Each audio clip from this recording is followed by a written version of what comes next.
This video is created for informational purposes only. Everyone mentioned is treated with respect, and no harm or disrespect is intended. Viewer discretion is advised.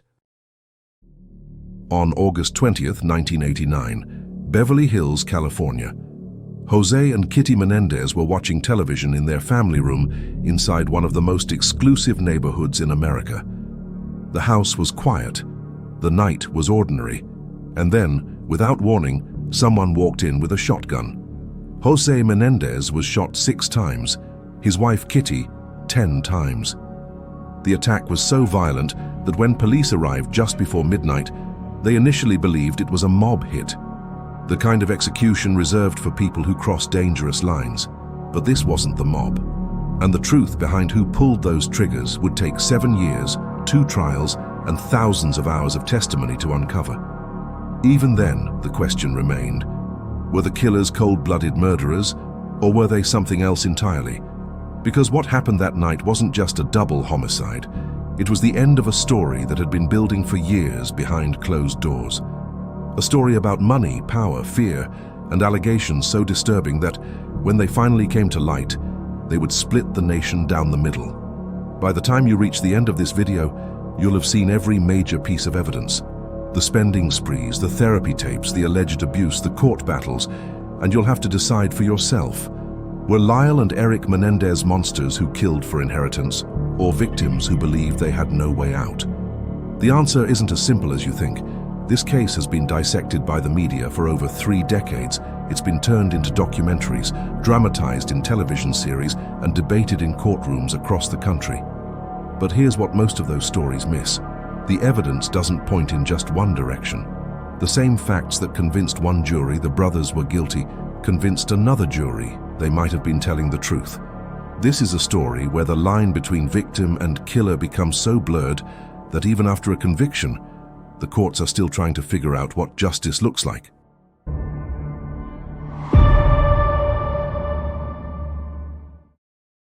To understand what happened on August 20th, 1989, you need to understand who the Menendez family was before that night, because from the outside, they looked like the American dream. José Menendez was born in Havana, Cuba, in 1944. When Fidel Castro took power, José's family fled to the United States with almost nothing. He arrived in America as a teenager, barely speaking English, and worked his way through high school and college. He studied accounting, graduated with honors, and started climbing the corporate ladder. By the 1980s, José was a force in the entertainment industry. He worked as an executive at RCA Records, where he signed major acts and turned struggling divisions into profit machines. Later, he moved to Live Entertainment, a video distribution company, where he was known for his aggressive business tactics and his ability to close deals that others couldn't. People who worked with José described him as brilliant, demanding, and ruthless. He expected perfection from everyone around him, and when he didn't get it, he made sure you knew. Kitty Menendez, born Mary Louise Anderson, grew up in the suburbs of Chicago. She was a beauty queen in high school, popular and outgoing. She became a teacher, and in 1963, she married José. Friends from that time described her as warm, social, and devoted to building the perfect family. But as the years went on, people close to Kitty started noticing changes. She became anxious, dependent on prescription medication. There were rumors of struggles with alcohol. Some friends said she seemed fragile, like she was holding something together that was constantly on the verge of breaking. Lyle Menendez was born in 1968. Erik followed in 1970. They grew up with everything most kids dream about: private schools, tennis lessons, vacations to Europe. The family moved from New York to New Jersey, then to Calabasas, California, and finally to Beverly Hills, where they bought a mansion on North Elm Drive for $4 million. From the outside, it looked perfect. But according to testimony that would come out years later, inside that house something very different was happening. Erik would later testify that his father began sexually abusing him when he was 6 years old. He claimed the abuse continued for years, happening in bedrooms, bathrooms, and even in the family car. Lyle testified that José abused him from ages 6 to 8, then stopped and turned his attention to Erik. Both brothers described a father who was controlling, violent, and obsessed with maintaining the family's image. Kitty, they claimed, knew about the abuse but did nothing to stop it. In some instances, according to their testimony, she allegedly participated in the psychological torment. Erik testified that Kitty was jealous, emotionally unstable, and cruel when she drank. These allegations would not surface publicly until the trial, and when they did, they would become the most controversial part of the case. But in the summer of 1989, none of this was public knowledge. To the world, the Menendez family was successful, wealthy, and living the California dream. And then, in one night, that image shattered. Sunday, August 20th, 1989. José and Kitty Menendez were in the family room of their Beverly Hills home. The television was on. They were eating berries and ice cream. It was late, around 10 p.m., and the house was quiet. At some point that evening, someone entered the room carrying a shotgun. José was shot first. The first blast hit him in the back of the head at close range. He died almost instantly. Then came more shots, to the arm, to the leg, 6 shots in total. Kitty tried to run. She was shot in the leg, then the arm. She fell near the couch. And then, according to police reports, the shooter reloaded. Kitty was shot again, 10 times in total. The final shot was to her face. When police arrived at 11:47 p.m., they found a scene that looked like an execution. Shell casings were scattered across the floor. Blood covered the walls. The bodies of José and Kitty Menendez were nearly unrecognizable. The 911 call had come from Lyle Menendez, the couple's 21-year-old son. On the recording, Lyle is hysterical. He's screaming. He says he and his brother Erik came home from the movies and found their parents dead. He sounds like someone in shock. When officers arrived, Lyle and Erik were outside the house, visibly distraught. Erik was sobbing. Lyle was pacing. To the responding officers, they looked like 2 young men who had just walked into the worst moment of their lives. But as investigators began processing the scene, things started to stand out. There was no sign of forced entry. The doors were locked. The windows were intact. Nothing had been stolen. The house wasn't ransacked. José's expensive Rolex was still on his wrist.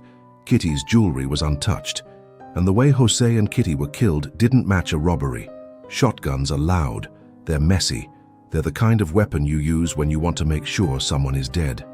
The level of violence suggested rage, personal rage. Still, in those first few hours, Lyle and Erik were not suspects. They were the victim's sons. They were grieving. And they had an alibi. They said they'd been at the Century City AMC Theater watching the movie Batman. Investigators checked the alibi. The timeline was tight, but it was possible. The brothers had bought tickets. They'd been seen at the theater. It didn't prove innocence, but it didn't prove guilt either. So police began looking elsewhere. Theories started forming. José had been a powerful executive in the entertainment industry. He'd made enemies. There were rumors of business deals gone wrong. Some investigators wondered if it was a professional hit, but there was one problem with that theory. If this was a professional hit, why use shotguns? Why leave the scene so messy? Why not take anything to make it look like a robbery? And then there was the spending. In the days and weeks after the murders, Lyle and Erik Menendez did something that investigators found deeply troubling. They started spending money. A lot of it. 3 days after the funeral, Lyle bought a Rolex watch. Then he bought a Porsche Carrera. Court records would later show the car cost over $60,000. Erik hired a full-time tennis coach and started training intensively, convinced he could still go pro. He spent thousands on lessons and equipment. The brothers traveled. They stayed in expensive hotels. They threw parties at the Beverly Hills mansion. Lyle invested in a Princeton, New Jersey restaurant called Chuck's Spring Street Cafe. He poured over $500,000 into the business. By the end of 6 months, court documents show the brothers had spent close to $700,000. To investigators, this didn't look like grief. This looked like motive. The Menendez estate was worth an estimated $14 million. José had a life insurance policy. There were investments, properties, and liquid assets. If Lyle and Erik were guilty, they stood to inherit everything. But the case remained cold.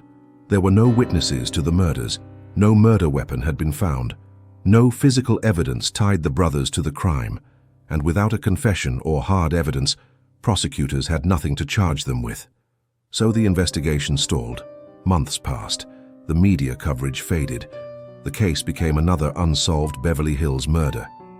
And then, in March 1990, something unexpected happened. A woman named Judah walked into the Beverly Hills Police Department. She was the girlfriend of Dr. Jerome, a psychologist who had been treating Erik Menendez, and she told detectives that Erik had confessed to the murders during a therapy session. Not only that, she said Dr. Oziel had recorded the confession on tape. This was the break investigators had been waiting for. But there was a major legal problem. Therapy sessions are confidential. In California, conversations between a patient and a therapist are protected by law. Those tapes couldn't be used in court unless a judge ruled that an exception applied. The prosecutors filed a motion to seize the tapes. The defense fought back, arguing that the recordings were private, that Erik's rights had been violated, and that Judah had her own reasons for wanting to hurt Dr. Oziel. The legal battle dragged on for months. And while the courts debated, the brothers continued living their lives, unaware that the walls were closing in. Finally, in March 1990, a judge ruled that the tapes could be used as evidence. The court found that Erik had allegedly made threats against Dr. Oziel during one of the sessions, which voided the confidentiality privilege. On March 8, 1990, police arrested Lyle Menendez outside the Beverly Hills mansion. Erik was out of the country at the time, playing in a tennis tournament in Israel. When he heard about his brother's arrest, he flew back to Los Angeles and turned himself in. Both brothers were charged with first-degree murder, and the case that had once seemed impossible to solve was about to become one of the most watched trials in American history. Before we go any further, here's the thing. Most people will watch the first 10 minutes of this video and leave. They'll hear about the murders, see the spending sprees, and think they know the whole story. But the evidence we're about to show you changes everything. The therapy tapes, the abuse allegations, the testimony that made one jury refuse to convict.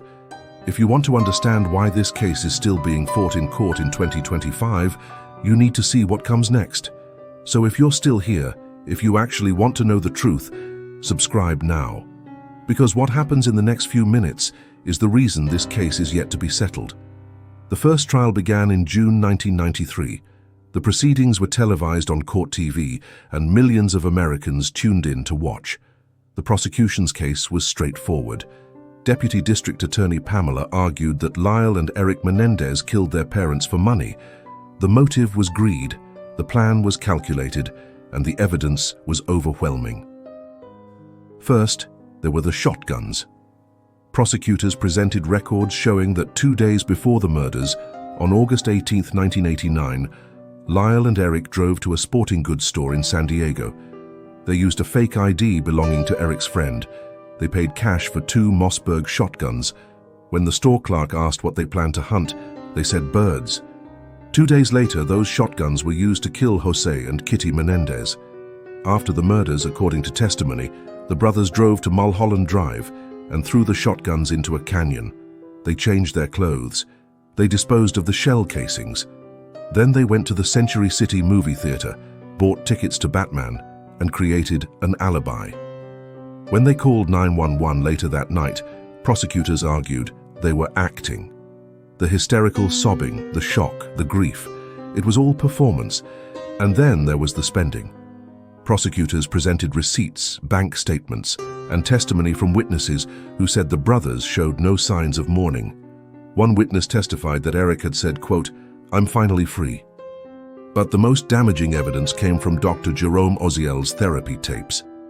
In October 1989, 2 months after the murders, Erik allegedly confessed to Dr. Oziel during a session. On the tapes, according to testimony, Erik described the planning, the execution, and the fear of being caught. Lyle was allegedly present for part of the session. And at one point, according to Dr. Oziel, Lyle threatened him, saying that if he ever told anyone what he'd heard, he'd be next. The prosecution argued that the tapes were proof of guilt. Erik had confessed. Lyle had tried to intimidate the therapist into silence, and both brothers had motive, means, and opportunity. The case seemed open and shut. But then the defense took the stand, and everything changed. Lyle and Erik Menendez did not deny killing their parents, but according to their defense attorneys, Leslie Abramson and Jill Lansing, this was not murder. This was survival. The defense presented a case built on one central claim: José Menendez had sexually abused his sons for years. And on the night of August 20th, 1989, Lyle and Erik believed their father was going to kill them. Erik took the stand first. He testified that the abuse began when he was 6 years old. He described incidents that occurred in bedrooms, bathrooms, and the family car. He said his father told him that this was normal, that it was their secret, and that if he ever told anyone, the family would be destroyed. The abuse, Erik testified, continued for over a decade. He said he tried to tell his mother once, but she didn't believe him.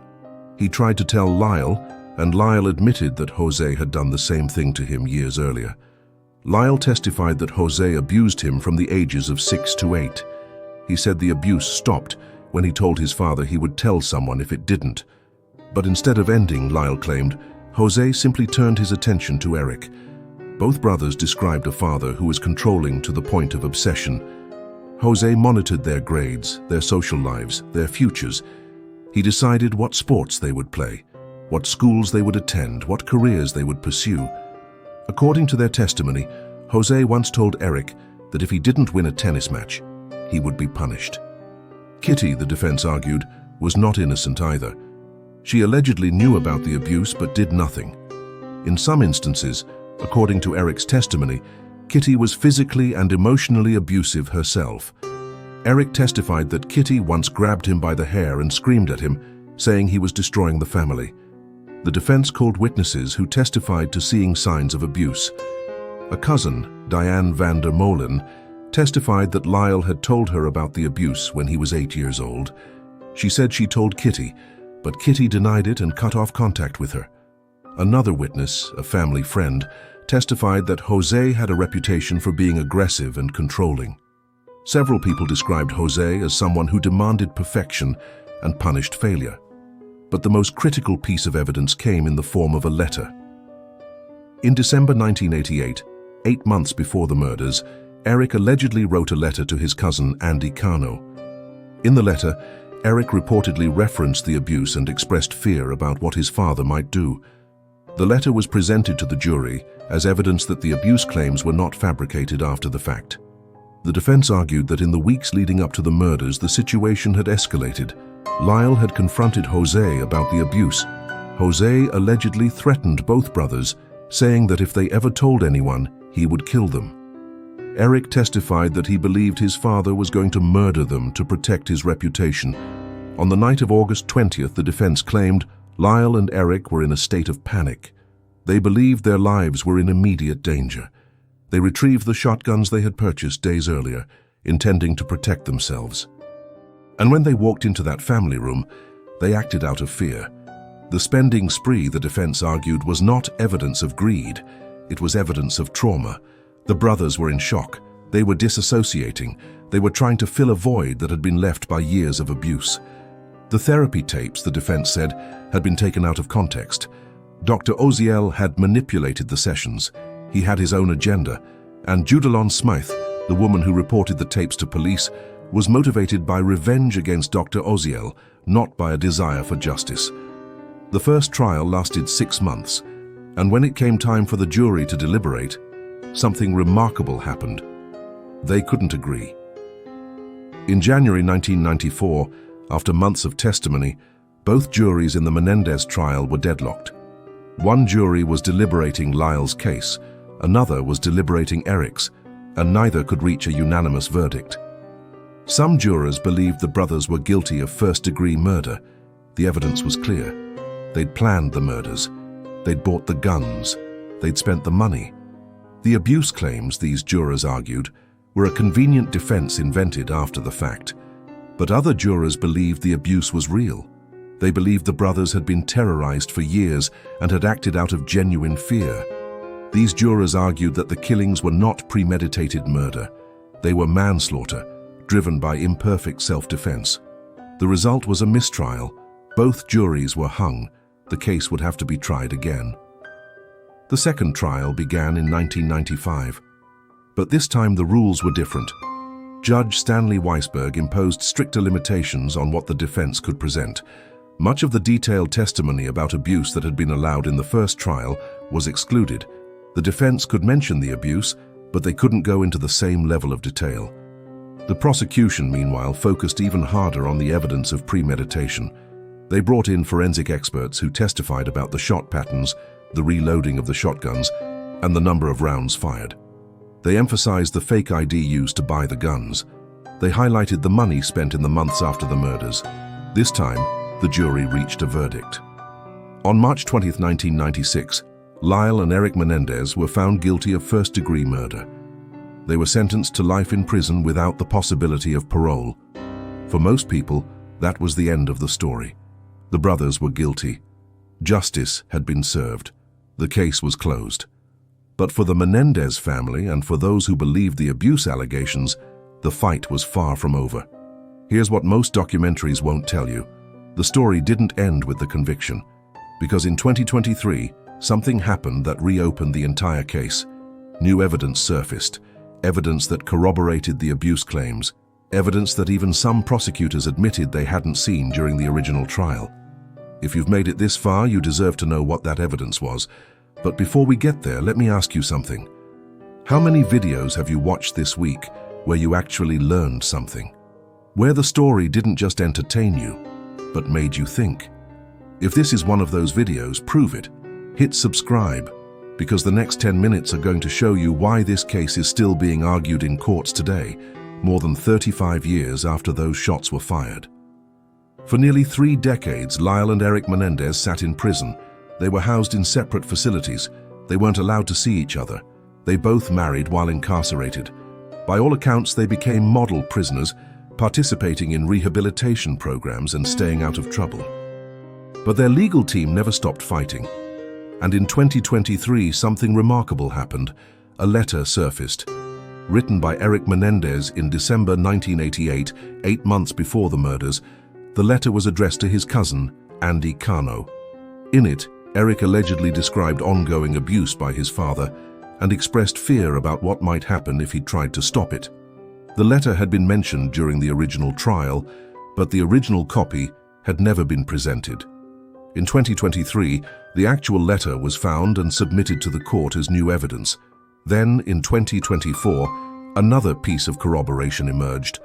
Roy Rosselló, a former member of the Latin pop group Menudo, came forward with allegations that José Menendez had sexually abused him when he was a teenager in the 1980s. Rosselló said José drugged and assaulted him during a visit to the Menendez home. This was significant, because it wasn't just the brothers making allegations anymore. It was an independent witness with no connection to the case, describing the same pattern of behavior. The defense filed a motion for resentencing, arguing that this new evidence supported the brothers' claims and warranted a reduced sentence. In May 2025, a Los Angeles judge agreed. Lyle and Erik Menendez were resentenced to 50 years to life, making them eligible for parole. The decision didn't overturn the conviction. The brothers were still guilty of murder. But the judge acknowledged that the new evidence raised questions about whether life without parole was the appropriate sentence, and that opened the door to something that hadn't been possible before: parole. As of October 2025, Lyle and Erik Menendez are still incarcerated. Their first parole hearing was held in late 2025, and the decision is still pending. If the parole board grants their release, the brothers could walk free after more than 35 years in prison. If the board denies parole, they'll remain incarcerated and can reapply in future years. The standard for parole in California requires the board to determine whether the inmate poses a current threat to public safety. They'll consider the brothers' behavior in prison, their participation in rehabilitation, and whether they've taken responsibility for their actions. The prosecution has opposed parole, arguing that the murders were premeditated and that the brothers have not fully accepted responsibility. The defense argues that Lyle and Erik have served their time, that they were victims of abuse, and that they are no longer a danger to anyone. The victim's extended family remains divided. Some relatives believe the brothers should remain in prison for the rest of their lives. Others have advocated for their release, saying they've suffered enough. José and Kitty Menendez are buried in Princeton, New Jersey. Their graves are unmarked, and the question of whether their sons were monsters or victims remains unanswered. So here's the question you have to answer for yourself. Were Lyle and Erik Menendez cold-blooded killers who murdered their parents for money? Or were they victims of abuse who believed they had no other choice? The evidence supports both narratives, and that's what makes this case so impossible to resolve. The same facts can be read in two completely different ways. What we know for certain is this. On August 20th, 1989, 2 people were killed. 2 sons confessed, and for more than 35 years, the courts, the public, and the families involved have been trying to make sense of what happened. The Menendez case is not over.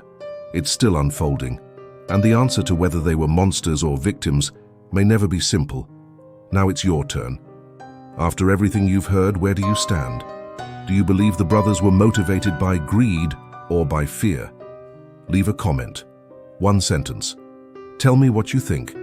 I'll read every single one. And if this video made you think, if it showed you a case that's more complicated than the headlines suggest, then subscribe.